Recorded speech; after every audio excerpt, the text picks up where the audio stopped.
இயேசுவின் அன்பு. கிறிஸ்து இயேசுவின் நாமத்தினாலே உங்களுக்கு அன்பின் வாழ்த்துக்கள். யாக்கோபு 5:8 நீங்களும் நீடிய பொறுமையோடு இருந்து உங்கள் இருதயங்களை ஸ்திரப்படுத்துங்கள், கர்த்தரின் வருகை சமீபமாயிருக்கிறதே. பிரியமானவர்களே, இது கடைசி காலமானபடியினால் நீங்கள் உங்கள் இருதயங்களை ஸ்திரப்படுத்துங்கள். கர்த்தர் வருகை சமீபமாயிருக்கிறது. நீடிய பொறுமையோடு கூட இருந்து இருதயங்களை ஸ்திரப்படுத்துங்கள் என்று கர்த்தர் சொல்லுகிறார். இந்த உலகத்தில் அநேக உபத்திரவங்கள் உண்டு, ஆனாலும் திடம் கொள்ளுங்கள், நான் உங்களோடு கூட இருக்கிறேன்.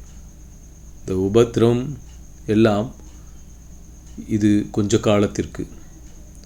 இந்த உலகத்திலே நமக்கு உபத்திரவம் கொடுக்கலாம், நம் பொறுமையை சோதிக்கலாம், நமக்கு விரோதமாய் பேசலாம், கிறிஸ்துவுக்கு விரோதமாய் பேசலாம், அவர்கள் உன்னை ஏளனப்படுத்தலாம். ஆனாலும் கர்த்தர் சொல்லுகிறார், இவைகளுக்கு எல்லாவற்றுக்கும் நீங்கள் பொறுமையோடு காத்திருங்கள்.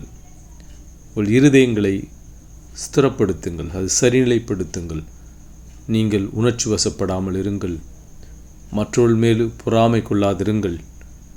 நீங்கள் இவைகளுக்கெல்லாம் கோபப்படாமல் இருங்கள். உங்களை சகித்து கொள்ளுங்கள், பொறுமையோடு காத்திருங்கள். கர்த்தர் வருகை சமீபமாயிருக்கிறது. கர்த்தர் சீக்கிரம் வரப்போகிறார்.